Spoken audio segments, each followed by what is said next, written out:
Thanks a lot, Caroline. Since your last briefing, there have been some personnel moves that have been announced by the president, and I wanted to ask you about them. One was the president replacing the chairman of the Joint Chiefs of Staff, General C.Q. Brown Jr. What was the reason for the president naming a replacement for General Brown? And then I'll follow up with another personnel announcement that's been made over the last few days. He thinks he's doing a bad job, and it's time for a shakeup at the Pentagon. They failed 7 audits in a row. The trust in our United States military amongst the war fighters is low. The president is shaking up the Pentagon and the Department of Defense, of course, with Secretary Hegseth leading, and he has the right to do that. It's actually quite common from administration to administration to do such a thing. The president, when he swore him in as the Chief of Staff for the Air Force, called him a great man and a great gentleman. Does he distance himself from the remarks that he made back in August of 2020? I think replacing him speaks for itself. James. There's one other one, if I'm sorry. Thank you. On the FBI, the president also announced a new deputy director of the FBI, Dan Bongino. From what has been reported, and maybe this is not accurate reporting, you can tell me, the FBI director, Kash Patel, informed Republican senators that it would be an individual named as the deputy who was a special agent currently at the FBI, and of course Mr. Bongino is not. What was the reason for naming Mr. Bongino to this position, and was Mr. Patel not correct in making that assurance to those senators? I'm not sure if anybody in this room has listened to Mr. Bongino when he talks about the past corruption at the FBI, when he talks about his experience serving for the United States Secret Service. This is a man who loves his country and who has honorably served our country in ways that many people have not. He understands the depth of the corruption at these institutions, which the American people re-elected President Trump to shake up. And I think it's quite despicable to see many networks in this room who have had chyrons on their television screens labeling Mr. Bongino as a far-right podcaster. He is not. He is a former law enforcement agent. He is a former Secret Service agent who put his life on the line to protect this country, and that is why the President of the United States has entrusted him for this important role. He's also an outsider to this Washington swamp, and we often see that when outsiders are appointed to such coveted positions, a lot of people in this city get very, very nervous, and they should be, because Dan Bongino and Kash Patel and Attorney General Bondi are focused on rooting out the corruption at these agencies and ending the weaponization of government once and for all. I'd like to end with something. As you all know, you know what, James? I'm feeling generous. Go ahead. I will take it. Thank you, Caroline. Sure. I wanted to ask Don't make me regret this. I wanted to ask about the Macron visit and the Russia-Ukraine talks in general. Sure. It's pretty clear to my eye that President Macron was performing a kind of delicate dance, lavishing praise on the president while seeking in his own remarks to try to bind President Trump to positions and even specific language that the president has not committed to heretofore. Mm-hmm. One of the most bracing comments from President Macron was when he said that the deal that President Trump is negotiating with the Russians must not be, quote, a surrender for Ukraine.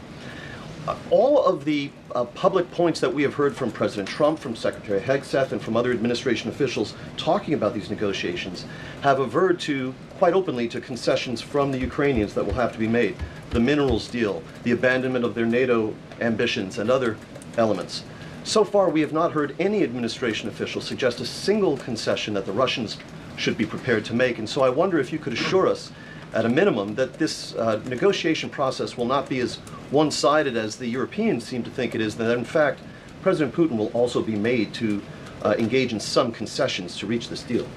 Well, I think the president knows how to make a deal better than anyone who has ever assumed the office of the American presidency.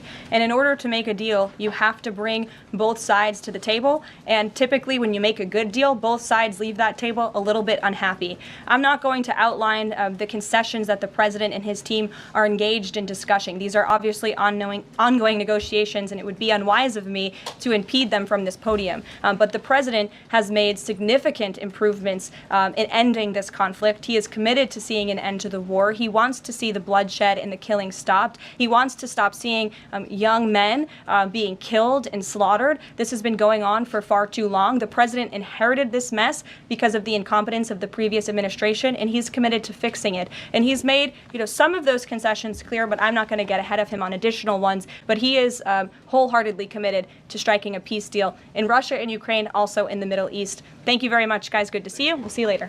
Does anybody have questions for Stephen or for Mr. Hassett? Nobody wants to talk about the economy? Sure. IRS? Okay, go ahead. This would be for either one of you. So we reported, several other outlets have reported that about 3,500 people are due to be lose their jobs at the IRS by the end of the week. Mm-hmm. If the goal of these spending cuts across the federal government has been to reduce the debt, why impose some of the deepest cuts we've seen so far at the agency responsible for raising revenue for the federal government? Well, I think our objective is to make sure that the employees that we pay are being productive and effective. And there are many, more than 100,000 people working to collect taxes, and not all of them are fully occupied. And the Treasury Secretary is studying the matter and feels like 3,500 is a small number, and probably can get bigger, especially as we improve the IT at the IRS. And so I think that it's absolutely something that is on the table for good reasons. And the point is that don't just talk about the IRS, talk about all of government. That there are so many places. I live in D.C. You maybe live in D.C. where nobody's going to the buildings. People aren't commuting because nobody's doing their job. We look back and we see that there are all these people doing two jobs while they're getting a government payroll on the payroll. So the point is we're fixing that, and the IRS is a small part of that picture. So you're saying that everybody who's being let go was doing a bad job? I'm saying that we're studying every agency and deciding who to let go and why. And we're doing so very rationally with a lot of support from analysis. Because we're being told by a lot of people who have been let go at other agencies that they were told they were being dismissed because of poor performance, when in some cases they haven't even had a performance review yet because they've only been on the job a couple of months. Yeah, I've never seen a person who was laid off for poor performance say that they were performing poorly. Okay. Karoline? Good point. Sure, Caitlin. I have a question. I'll start with you, Kevin Hassett. Thank you for being here. And then I've got a question for Mr. Waltz. On these potential checks that you might send out from DOJ, is there a concern as you're thinking through this that they could be inflationary? Oh, absolutely not, because imagine if we don't spend government money and we give it back to people, then if they spend it all, then you're even.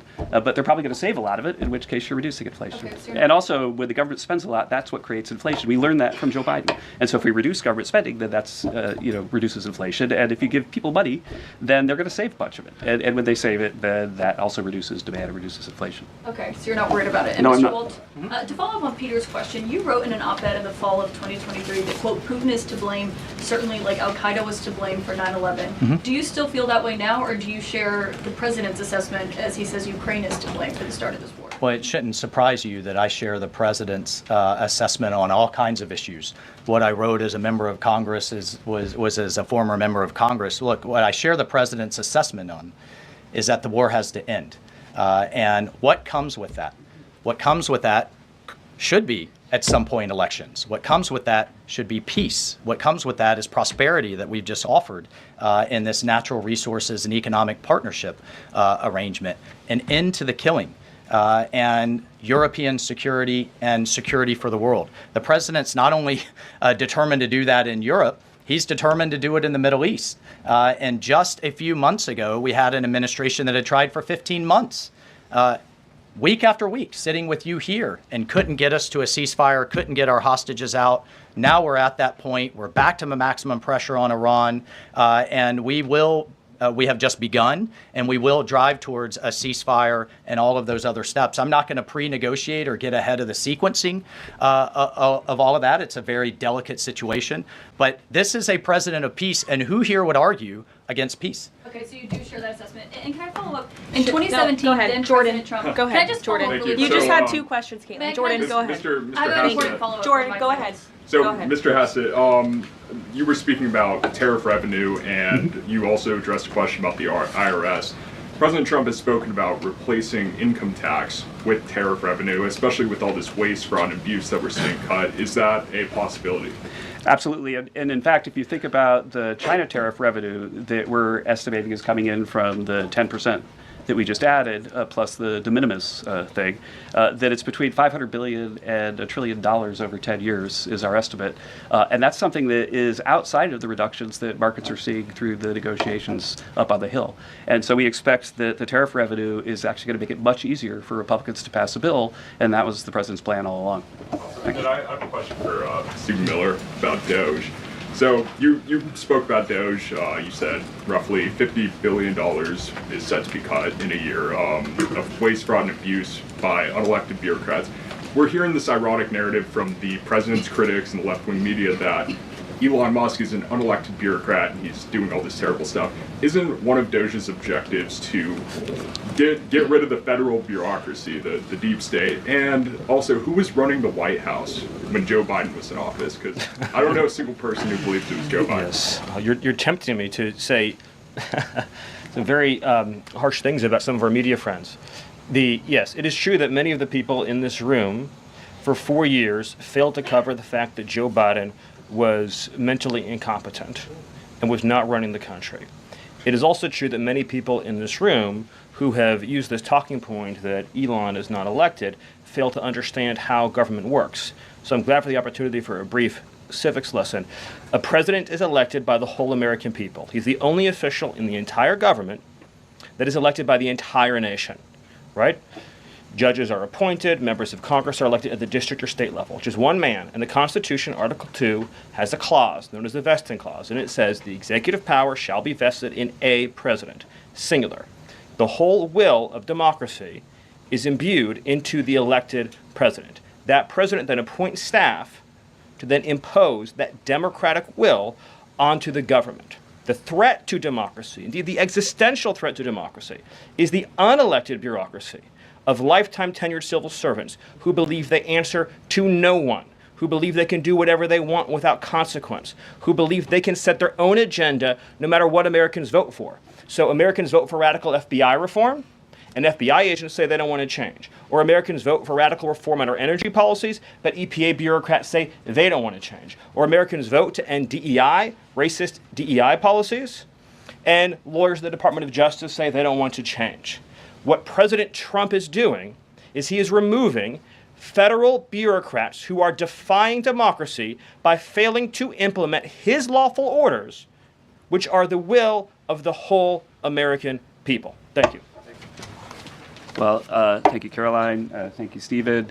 One of the things that President Trump cares most about is job creation, and it was about 7 years ago I had the honor of joining you in this room for the first time, and it looks like we've created a lot more jobs in the last month. Look at how many people are here. My estimate is about 180, but I didn't count.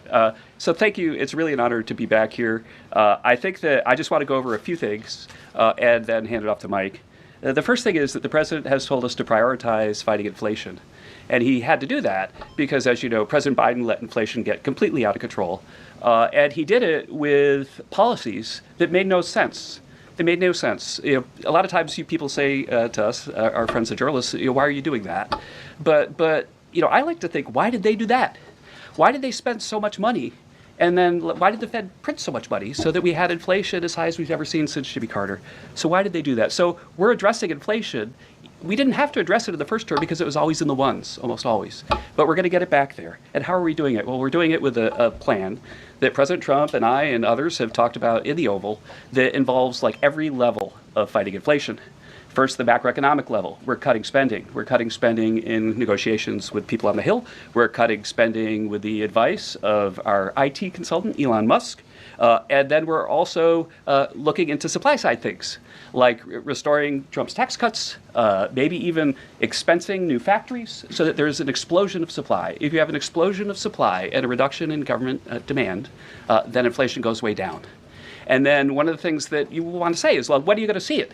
Well, the first thing that you'll see when the markets believe that we're going to get inflation under control is that the 10-year Treasury rate goes down, because that's how they think about future expected inflation. And so we're still going to see some memory of Biden's inflation. It's not going to go away in a month. But the 10-year Treasury before the last consumer price index had dropped about 40 basis points. 40 basis points because markets were optimistic about our ability to fight inflation. 40 basis points is kind of not a fun thing to say. Economists talk that way. I apologize. But the way to think about it is, for a typical mortgage, if that that affects the mortgage rate, then it's going to save a typical family buying a house about $1,000 a year. And that's just in our first month. Okay. The second thing we've done is we've had a lot of trade talks. In fact, I was just meeting a minister from Mexico with Howard Lutnick just a couple of hours ago. And we're talking about reciprocal trade, and we're also talking about the fentanyl crisis. And so reciprocal trade is about our government treating other governments the way they treat us.